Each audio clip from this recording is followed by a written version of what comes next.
Mag-apply na po kayo ng PLDT, ma'am, sir. Walang cash out at mas mabilis pa sa internet. Nakapit ba sa inyo? Oo, mabilis talaga ang PLDT. Nag-converge kami dati, binayaran agad nung kinabit. Pero ilang araw lang, wala nang internet at wala nang ilaw sa modem. Ako po si Seth Andrew Mendoza, isang PLDT agent. Handang tumulong sa inyong PLDT journey, kaya apply na po kayo. Ay, paalala lang po, kayo po ang magbibigay sa technician na mag-i-install sa inyo. Parang may naamoy ako hindi maganda. Ito na yung sahod ninyo. Manong, yung sa overtime ninyo, salamat na lang muna. Aba, pag overtime, salamat lang. Pero pag late kami, kaltas sa sweldo. Akala mo, maluloko mo ko. Nauna na ako sa'yo. Bukas naman, baka lang kukunin ko.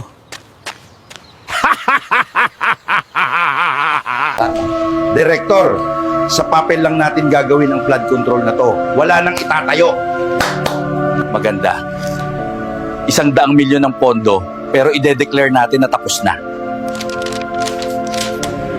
Magpapasa tayo ng mga peking litrato bilang ebidensya ng progreso. Pipirma ang mga auditor. Basta bigyan natin sila ng parte. Magdudurusa pa rin ang tao sa baha, pero tayo ay mag-e-enjoy sa kita. Pinakaligtas ang Ghost Project. Walang semento, walang trabahador, pera lang. Wow, ang ganda ng mansyon mo. May swimming pool pa. Paano mo na-afford to sa sweldo mo sa gobyerno?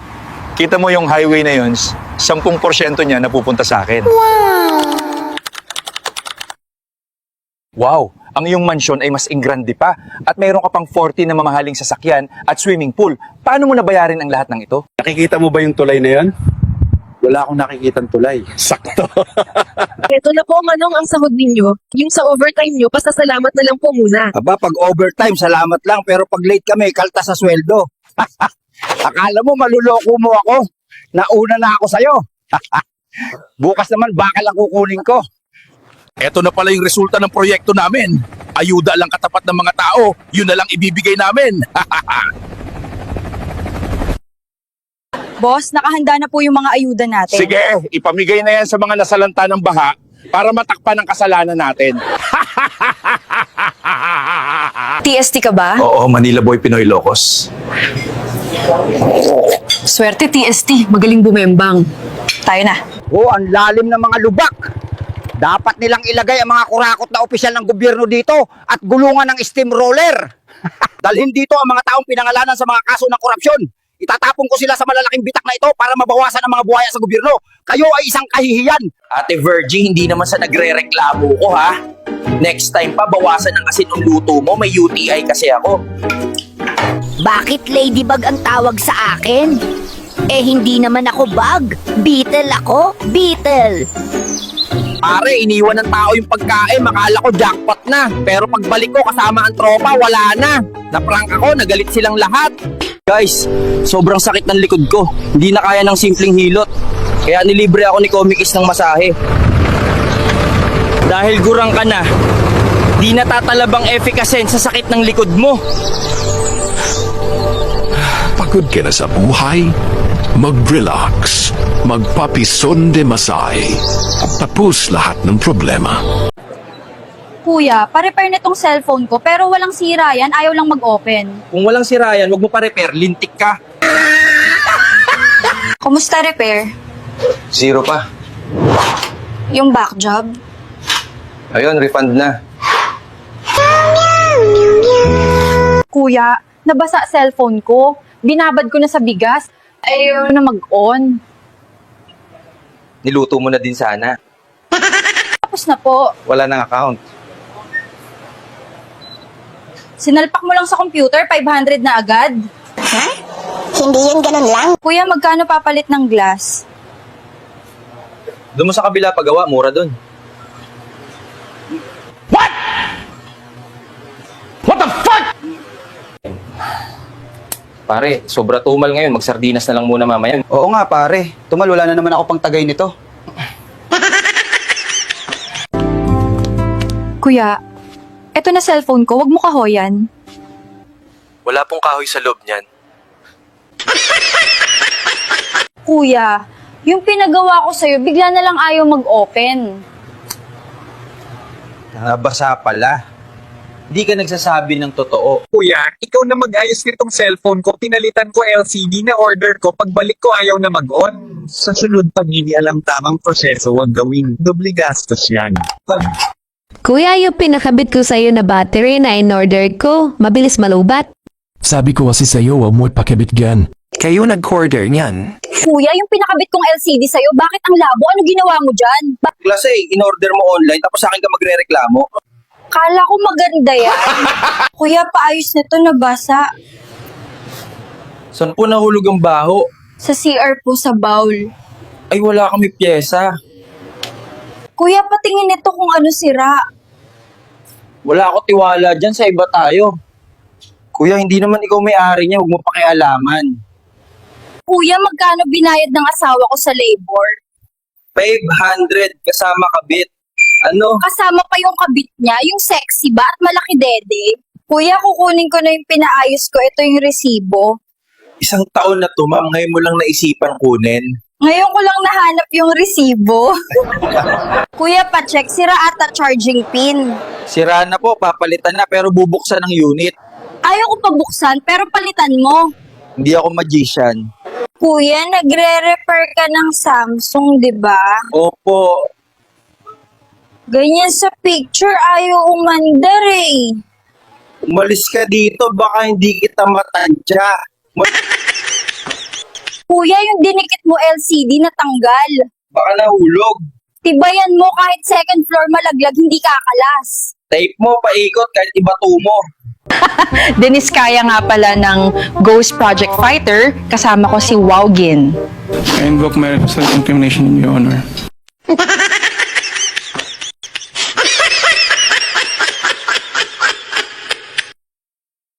Pa-advance nga ulit, 500, pang-cobra lang eh.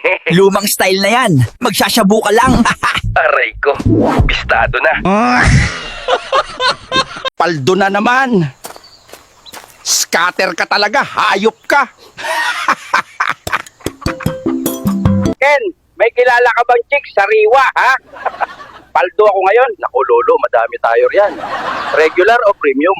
Pag regular, laspag na. Premium, parang bagong bukas. Doon ako. Pero Ken, yung sa San Leonardo, 1 week akong di makaihi. Walang sabit to, lolo, malinis. Pero premium, kailangan ng 30% down. Walang problema. Basta malinis. Ayoko na nang may sabit. O, ayan. 5,000. Sayong-sayo na sukli. Kaya sa'yo ako, lolo, laging may pasobra. Bibili lang ako ng pampalakas. Mamayahan, sa kubo tayo. Sige, lolo, kukontakin ko na siya. Sansu, here I come. Paldo si Lolo ngayon. Hi Lolo, ako nga pala si Clara. Nice to meet you. Nice to meet you rin, para kang artista. Tara, pasok. Baka makita ako ni RJ sa labas. Tara na, maglibang tayo Lolo. Several days later. Aaray ko po, ang baba ng tiyan ko, para may naglalakad sa loob. Kin! Tinamaan na naman ako, hindi na ako uulit.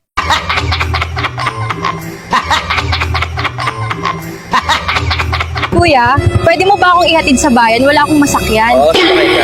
Ay, teka lang kuya. Siya na lang, naka-Honda Click kasi siya.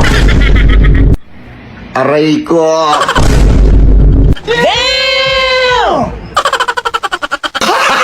Gago!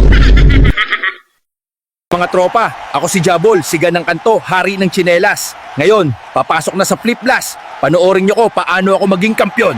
Mga ka-Flip Blast, ang kinakatakutan sa Kalokan, tirador ng tilapia, puspin, swag na swag, forma pa lang, ulam na. Mga tropa, eto na, ang hari ng kanto, ang tunay na siga, Jabol. Handa na ba kayo? Flip Blast, simulan na natin. Ano, puspin, astig ang shades mo. Pero kahit anong forma, amoy isda ka pa rin, bro. Yung shota mo ngayon, alamin mo ang motibo. Alam mo kung bakit? Manalamin ka pag uwi mo. Wala ka nang sumusuportang kaibigan. Pumapalakpak sa'yo puro mga tropang napilitan. Sigurado na talo ka kahit ka mag-anak mo yung hurado. Mga banat mo burado, bawat bitaw malagim. Kahit lutuin mo yung laban, hilaw ka pa rin. Wala nang intro-intro, putang ina mo, Jabol. Ang paghamon mo sa akin dito ang magpapatunay na pwede pa rin maging bobo ang isang nerdo. Alam mo, Jabol, magaling ka, wala kang katapat. Tignan mo, itsura mo, hulmahan ng burat. Puspin versus Jabol, parang Gundam versus Robocop. Ang baho ng pangalan mo, Jabol? Parang galisin sa kanto. Jabol, natutuwa ako sa'yo kasi kamukha mo yung binaril ko sa Cotabato. Natutuwa ako sa'yo kasi kinain mo yung tira-tira ko sa kanto. Si Jabol, kamukha na ito yung ginulpi ni Pacquiao. Tignan mo, mukha na ito, puro singaw. Alam mo, Jabol, masyado kang mababaw kasi kamukha mo yung ginulpi kong kalabaw. Kayong mga technician, kayo sige lang ang tulog nyo sa area, darating ang araw, ipapatanggal ko talaga kayo sa trabaho nyo, mga hindit kayo. Guys, andito ako sa Pinas na walang kurap. Kaya dito, hindi kami nag-abroad. Mga foreigner ang nagpupunta sa Pinas para magtrabaho. Dito, hindi Inday ang tawag sa kanila. Kailangan may accent ang tawag mo. Inday, come here. Inday, Inday. Bakit po, ma'am? Ano po ang iuutos nyo? Tanggal ka na sa trabaho, makakauwi ka na sa Amerika. Ma'am, please, I need this job. My family needs me, ma'am, please. Ayop ka eh. Nakita ko nilalandi mo si sir mo. Gusto mo pa makatikim ng Pinoy Jutay, ha? Dito sa amin sa Pinas, na wapang kurap, walang call center sa Pilipinas. Ang mga Amerikano ang sumasagot sa tawag ng Pinoy. Alam ninyo, ito yung mga naipundar kong mamahaling sasakyan, magarang mansion at mga alahas. Not to brag, but to inspire. Kaya magtrabaho kayo. Flex ng yaman. Kami dito sa baha. Palutang-lutang. Mahiya ka naman.